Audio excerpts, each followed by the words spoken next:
akan kita mudah-mudahan kita bisa ikuti tahun tahun depan gitu. Jadi nggak bisa bergerak. Jadi ada tadi sebagian sudah disampaikan oleh Bu Ses. Uh, jadi setelah kita pelajari pelaksanaan MF ini 2 tahun terakhir paling tiga, itu topik yang dilaksanakan itu pada umumnya diinisiasi dari tim perguruan tinggi dan belum banyak yang merupakan inisiatif dari Dudi. Jadi, uh, tapi memang karena kita masih di awal-awal dan saya kira ini wajar gitu. Lalu yang kedua, pengembangan startup kita memang masih terkendala karena uh, apa pemodal yang ingin mendanai yang seperti itu belum banyak, masih sangat terbatas. Dan pada sisi yang lain, beberapa mitra atau Dudi umumnya itu melihat startup ini sebagai kompetitor. Gitu. Jadi mungkin dengan perjalanan waktu nanti keadaan ini bisa membaik. Gitu. Kemudian yang lain juga kita jumpai bahwa potensi insan perguruan tinggi itu luar biasa besar gitu. Kalau dilihat jumlah proposal yang masuk, luar biasa peningkatannya 2 tahun ini. Jadi animo kita luar biasa itu. Kemudian juga dilihat bahwa profil mitra yang ada itu juga dari sektor publik juga banyak gitu. Jadi bukan hanya dari Dudi. Dan ini bisa dilihat dari program-program baik dari proposal maupun program-program yang didanai. Ini cukup cukup cukup besar gitu. Ya mitra yang berasal dari sektor publik. Oleh karena itu, setelah kita lihat ini, dipandang bahwa mungkin perlu kita redesign baik skema maupun proses seleksinya. Tadi sudah disampaikan oleh Bu Ses juga bahwa skema yang ada sekarang itu dibagi dalam 2 kelompok utama. Jadi skema yang disebut dengan skema A dan skema B. Gitu. Skema A ini itu terkait hilirisasi produk maupun kepakaran. Lalu yang kedua itu skema yang terkait dengan pengembangan potensi masyarakat dan peningkatan efisiensi tata kelola itu di pemerintahan. Kedua, perubahan skema ini dilakukan untuk mempertajam clear cut antar skema sebenarnya dibandingkan dengan ruang lingkup yang ada pada panduan tahun 2022 yang jalan sekarang ini gitu. Yang ruang lingkupnya dibagi 4. Tapi clear cut terutama antara ruang lingkup 1 dan 2 itu tidak terlalu tajam gitu. Sehingga pada tahun ini untuk pelaksanaan MF 2023 itu dicoba untuk di redesign gitu. Jadi redesainnya skema dan proses seleksi yang nanti Bapak Ibu barangkali bisa lihat pada slide-slide berikutnya. Dari sisi latar belakang sebenarnya tidak banyak yang berubah karena ini sesuai dengan konsep awalnya bahwa MF ini atau matching fund ini merupakan bagian dari kebijakan besar dari kementerian yang terkait dengan program Merdeka Belajar dan Kampus Merdeka. Jadi kebijakan MBKM. yang tujuannya jelas untuk peningkatan mutu dan relevansi perguruan tinggi atau relevansi pendidikan tinggi tentunya. Nah, di dalam perbaikan relevansi ini, kita insan perguruan tinggi ini melalui program MF ini dicoba untuk membangun kemitraan dengan dunia-duni gitu, yang selama ini kita tidak difasilitasi dengan baik gitu. Harapannya tentunya sekali lagi kalau ekosistem kemitraan ini terbangun dengan baik, maka jelas akan terjadi peningkatan mutu dan relevansi pendidikan tanpa meninggalkan mahasiswa kita di dalam perbaikan proses kesempatan-kesempatan untuk terlibat di dalam proses kemitraan itu, sehingga proses pembelajarannya tetap ada. Jadi kira-kira seperti itu latar belakangnya selama ini. Gitu. Lalu apa tujuan umum dari MF ini? Saya kira kita sudah sering dengar, baik yang disampaikan oleh tadi oleh Pak Dirjen maupun Bu Ses. Tujuannya untuk mendorong kerjasama, saling menguntungkan antara perguruan tinggi dengan mitra. Tentunya sesuai dengan skema masing-masing.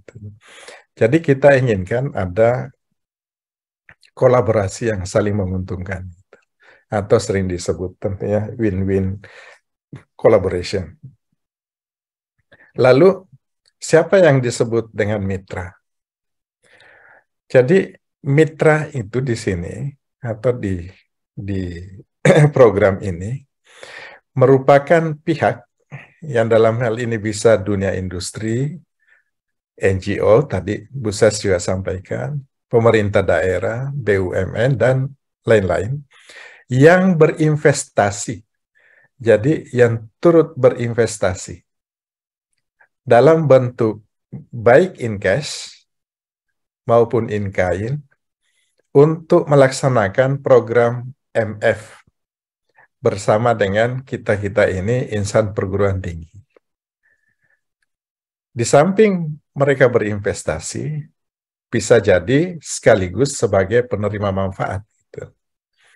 Tapi yang tidak boleh hilang, yang disebut dengan mitra ini adalah yang turut berinvestasi. Gitu.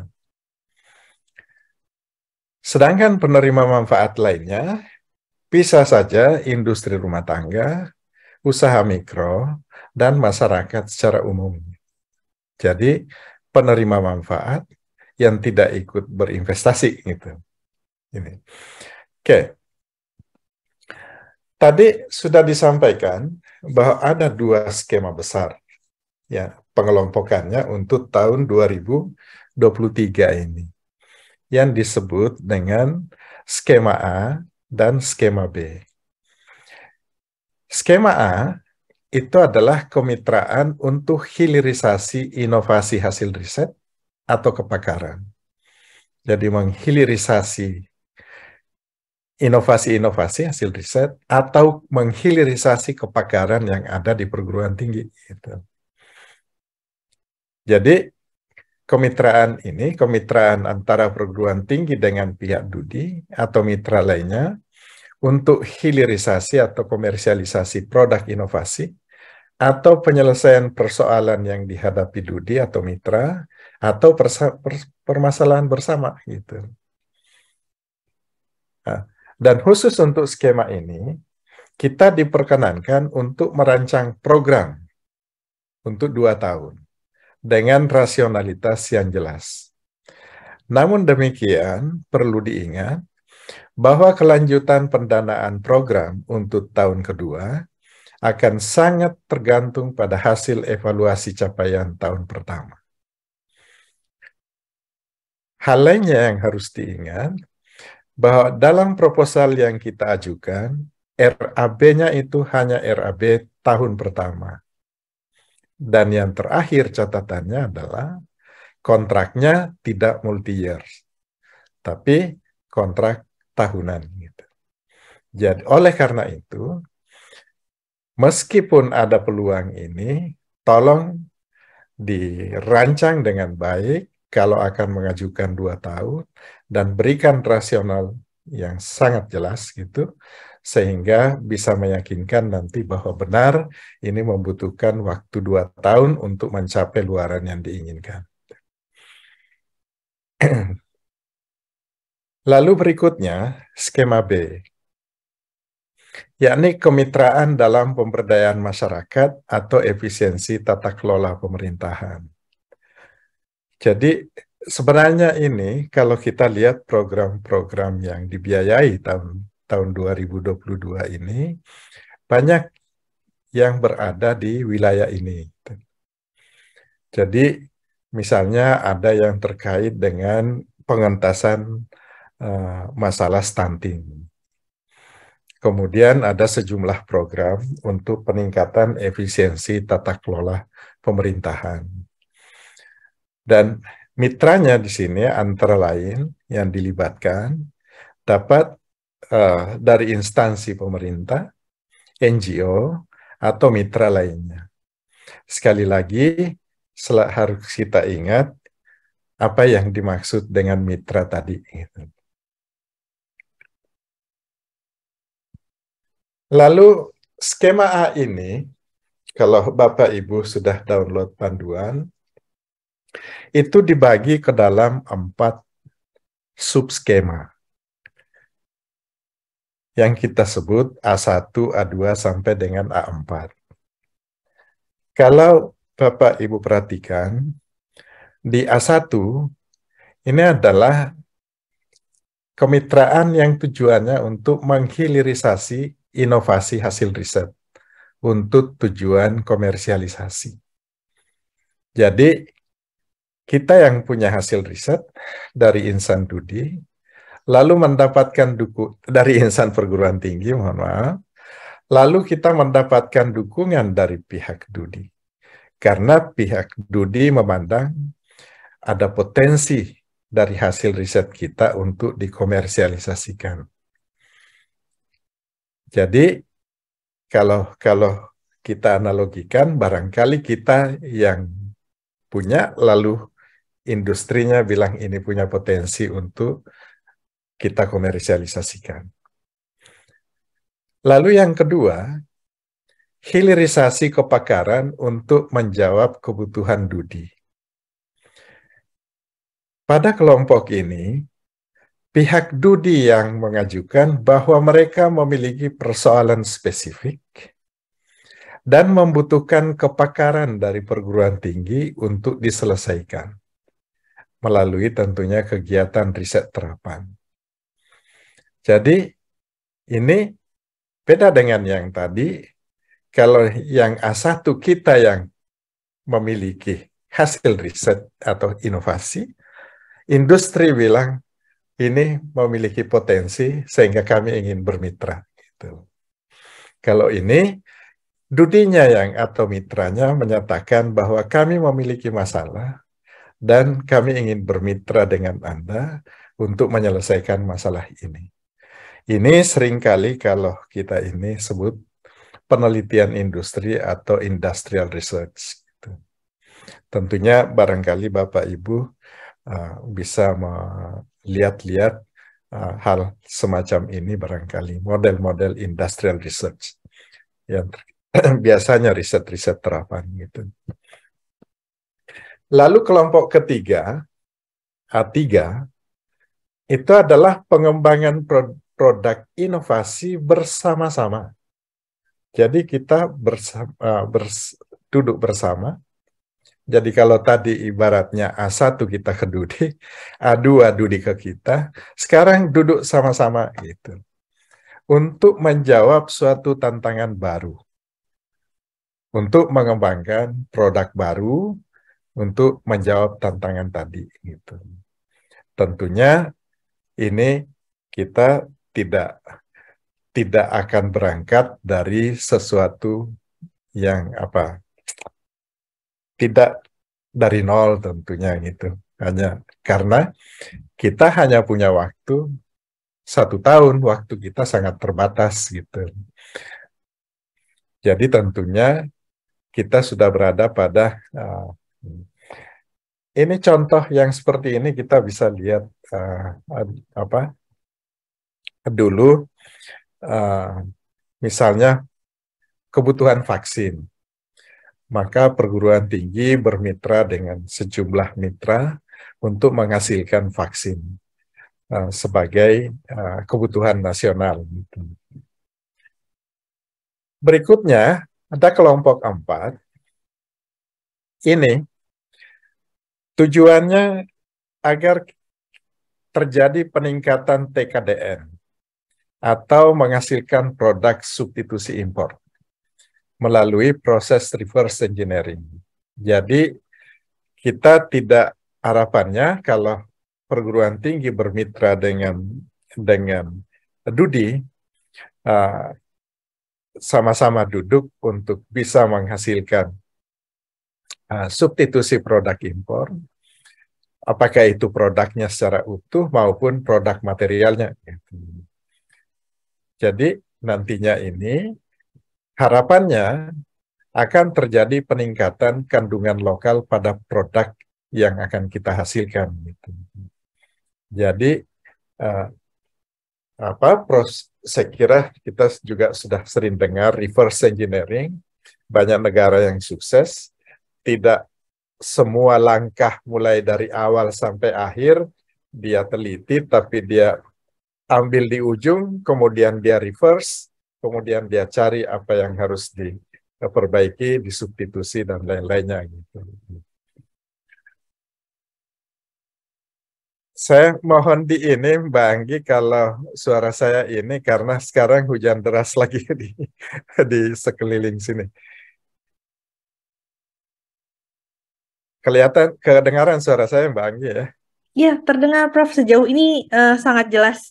Oke, baik, terima kasih. Nanti akan saya infokan jika memang Ya, ada karena sedang hujan lagi. Iya, baik. Silakan, baik, Prof. Baik, terima kasih, Mbak Anggi. Sedangkan untuk skema B, itu dibagi ke dalam 2 subskema. Yang pertama, itu untuk penyelesaian persoalan yang ada di masyarakat.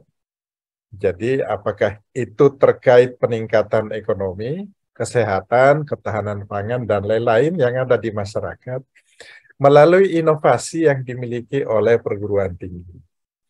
Namun, sekali lagi, di dalam penyelesaian permasalahan ini, kita ini insan perguruan tinggi harus memiliki mitra. Apakah itu mitranya pemerintah, instansi pemerintah, NGO, atau mitranya dari DUDI dengan memanfaatkan dana CSR mereka. Jadi, karena DUDI kalau tidak mungkin berinvestasi di sini untuk komersial. Jadi, kemungkinan besar adalah dana dari dana-dana CSR mereka. Kemudian yang kedua, ini penyelesaian persoalan yang ada di instansi pemerintah. Jadi, kalau ada instansi yang membutuhkan kepakaran kita, juga harapannya ini supaya terjadi peningkatan kualitas dan efisiensi layanan di pemerintahan, terutama untuk mengatasi isu-isu krusial secara nasional. Jadi, kalau kita bermitra dengan instansi pemerintahnya, instansinya sekaligus sebagai mitra dan sekaligus sebagai penerima manfaat. Ini. Oke. Lalu luaran apa yang diharapkan dari masing-masing skema atau subskema? Untuk skema A1, paling tidak 3 hal ini akan ditagih. Yang pertama, kerjasama dan rencana bisnis yang secara formal disepakati dalam komersialisasi produk yang pada saat yang kita sebut hilirisasi. Lalu yang kedua, produk atau prototipe yang siap untuk proses sertifikasi. Jadi yang siap untuk proses sertifikasi. Belum tersertifikasi karena kita sadari bahwa untuk proses sertifikasi ini, untuk sampai keluar sertifikatnya akan butuh waktu lama. Gitu.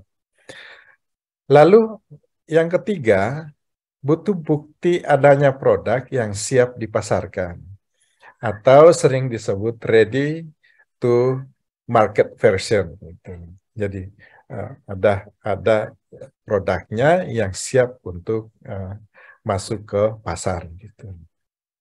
Itu untuk A1. Sedangkan untuk A2, yang tadi disebutkan bahwa industri yang menyampaikan masalahnya, lalu perguruan tinggi menggunakan kepakarannya untuk melakukan penyelesaian permasalahan dari DUDI dengan melakukan kegiatan-kegiatan penelitian terapan, maka luarannya adalah hasil penelitian terapan yang telah disetujui oleh mitra. Jadi mitra yang tadi yang menyatakan ini masalah kami, lalu disolve melalui penelitian oleh insan perguruan tinggi, maka mitranya harus dapat menyatakan bahwa ini kami setujui. Itu luaran yang diharapkan dari A2. Sedangkan yang A3, yang tadi analognya saya bilang duduk sama-sama untuk menghasilkan inovasi, maka harus dihasilkan prototipe produk yang minimal sudah teruji di lingkungan yang sesungguhnya. Gitu. Jadi dia harus sudah diuji pada lingkungan di mana sebenarnya dia akan diaplikasikan. Bukan lagi simulasi. Gitu. Lalu kelompok keempat. Ini luarannya adalah produk substitusi yang telah teruji layak industri dari badan resmi atau lembaga independen dan siap diajukan untuk standarisasi dengan TKDN yang lebih tinggi. Jadi ini menuntut TKDN yang lebih tinggi kalau masuk di dalam kriteria A4. Untuk B1, luaran yang diharapkan adalah program inovasi yang telah dilaksanakan dan ada bukti bahwa program itu efektif. Jadi konsepnya bisa dibuktikan gitu. Lalu yang B2 ini dapat berupa hasil riset kebijakan, dapat berupa model layanan pemerintah, sistem layanan atau tata kerja pemerintah, bisa berupa draft peraturan, standar, dan sejenisnya yang sudah disetujui atau di-approve atau di-endorse oleh mitra, atau dalam hal ini instansi pemerintah, kalau mitranya instansi pemerintah. Gitu. Jadi nanti pada saat Bapak Ibu membuat proposal, mohon diselaraskan ini dengan skema yang dipilih agar bisa dilihat bahwa benar ini skema dan luarannya selaras gitu. Bagaimana dengan persyaratan pengusul? Pengusul adalah dosen yang memenuhi syarat berikut. Berasal dari perguruan tinggi di bawah binaan Direktorat Jenderal Pendidikan Tinggi, Riset Teknologi, atau Direktorat Jenderal Pendidikan Vokasi. Yang kedua, memiliki NIDN atau NIDK. Yang ketiga, terdaftar di Kedai Reka. Dan yang keempat, tidak sedang studi lanjut atau tidak sedang mengikuti academic recharging, postdoc, dan sebagainya. Ini karena pekerjaan ini, kalau kita mendapatkan pekerjaan, kalau kita mendapatkan pendanaan MF ini, pekerjaan ini tidak mungkin disambi gitu. atau dikerjakan berbarengan dengan dua pekerjaan yang membutuhkan keseriusan tinggi. Lalu, pengusul yang memiliki kinerja kurang baik pada program MF 2022 tidak dapat mengajukan usulan baru pada program MF 2023. Yang ketiga, pengusul tidak memiliki afiliasi atau hubungan keluarga dengan mitra. Jadi nanti tolong diingat ini, tujuannya untuk menjaga jangan sampai ada konflik kepentingan. Gitu. Tadi pagi ada beberapa yang menanyakan ini, tapi di panduan seperti inilah kira-kira persyaratannya. Lalu yang keempat, perguruan tinggi pengusul tidak dalam status pembinaan. Tadi juga ada yang nanya bagaimana caranya untuk kita ketahui bahwa perguruan tinggi kita dalam status pembinaan, nanti bisa dicek di PDDikti, status perguruan tingginya. Gitu. Karena kadang dosen tidak tahu bahwa status perguruan tingginya. Yang kelima, tadi mitra yang kita sebutkan bahwa adalah yang bisa berinvestasi. Di samping itu, mitra harus berbadan hukum dan terdaftar di Kedai Reka, di sistem di web Kedai Reka. Dan yang keenam, pengusul hanya boleh mengajukan maksimal 2 proposal, 1 sebagai tim, 1 sebagai anggota. Jadi jangan sampai berlebihan gitu. Tapi mengusulkan 1 saja, 1 nama saja sudah barangkali akan memakan waktu yang banyak gitu kalau kita memenangkan ini. Lalu perlu nanti kalau Bapak Ibu baca di panduan, pengusul dapat merupakan konsorsium. Bisa berkolaborasi baik dengan perguruan tinggi lain, dalam dan luar negeri, atau lembaga riset dalam dan luar negeri. Tentunya Bapak Ibu yang bisa menjelaskan urgensi, rasional untuk membangun kolaborasi kalau akan membuat kolaborasi. Demikian juga mitranya, bisa lebih dari 1 kalau didapatkan mitra lebih dari 1, tapi tentunya harus sama-sama punya komitmen untuk mendukung atau di dalam melaksanakan kolaborasi dimaksud gitu. Tapi ini nanti akan dijelaskan oleh Prof. Lilis kalau masuk di proposal, struktur proposal. Persyaratan khusus. Nanti kalau lolos seleksi proposal awal dan diundang untuk memasukkan proposal lengkap, maka 3 hal ini harus dipenuhi. Yang pertama, pernyataan komitmen pendanaan dari mitra dengan komposisi sesuai dengan skema yang dipilih, nanti akan dijelaskan oleh Prof. Lilis. Lalu yang kedua, pernyataan kesanggupan pimpinan perguruan tinggi menugaskan unit pengelola matching fund untuk melakukan, paling tidak untuk melakukan monitoring dan evaluasi internal. Tadi ini Bu Ses, Prof. Cici sudah menyampaikan kendala yang beberapa perguruan tinggi mengalami kendala di dalam implementasi MF 2022 karena ketidakjelasan unit pengelola ini. Unit pengelolanya nanti terserah perguruan tingginya diletakkan di mana.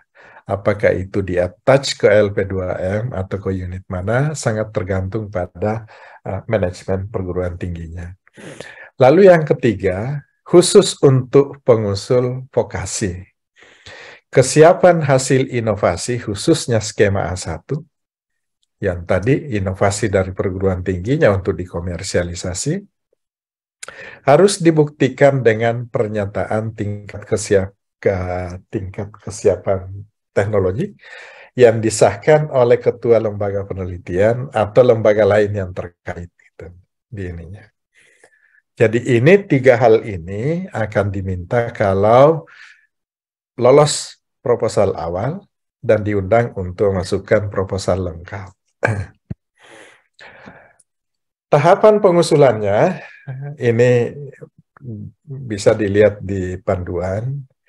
Itu pengusul dan mitra harus terdaftar di Kedai Reka karena semua prosesnya itu dikendalikan di sistem Kedai Reka. Gitu.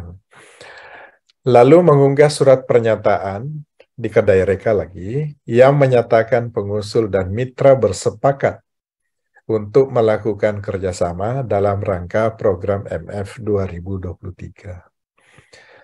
Yang ketiga, pengusul harus mengisi formulir aplikasi Matching Fund MF 2023, lalu pengusul mengunggah proposal awal di sistem Kedai Reka lagi. Ini timeline dari proses seleksi yang akan dilakukan. Jadi, program MF 2023 ini sudah di-launching tanggal 15 Desember. Meskipun baru kita rangkaian sosialisasinya baru berjalan 2-3 hari terakhir lupa ini. Dan pemasukan proposal awal itu bisa sampai 31 Januari. Jadi nanti tolong diingat tanggal ini 31 Januari 2023. Lalu evaluasi proposal awalnya atau yang kita sebut dengan pitching itu akan dimulai 16 Januari. Jadi proposal yang masuk lebih awal, yang masuk sebelum tanggal 16 Januari ini mungkin akan, tentunya akan, sekretariat akan menyampaikan jadwal-jadwal pitching. Gitu. Jadi, dan pitching ini untuk proposal awal akan berakhir 6 Februari 2023. Jadi kalau masuknya 31 Januari, mungkin akan di-pitching pada awal Februari. Jika nanti ini setelah selesai pitching ini akan diumumkan, hasilnya 20 Januari sampai dengan 10 Februari. Jadi mungkin yang pitching duluan akan diumumkan duluan, dan yang dinyatakan lolos proposal awalnya, maka akan diundang untuk memasukkan proposal lengkap. Proposal lengkapnya itu dapat dimasukkan mulai dari 21 Januari. Jadi tentunya begitu ada pengumuman hasil pitching tanggal 20 dan ternyata sudah siap proposal lengkapnya, bisa aja besoknya di-upload ke sistem gitu. Ini. Pemasukan proposal lengkap itu terakhir 24 Februari. Dan evaluasi proposal lengkap, sekali lagi, tidak menunggu sampai batas akhir proposal lengkap dimasukkan, baru lakukan, tetapi dia dilakukan mulai dari tanggal 15 Februari sampai dengan 24 Maret. Kalau semuanya ini berjalan lancar, mudah-mudahan jadwal penetapan penerima pendanaan MF itu bisa diumumkan tanggal 30 Maret. Sehingga kita punya waktu yang cukup untuk mengimplementasikan program yang kita rencanakan sampai dengan akhir tahun. Gitu. Mudah-mudahan semuanya lancar gitu di ininya. Saya kira itu barangkali yang dapat saya sampaikan melalui slide ini.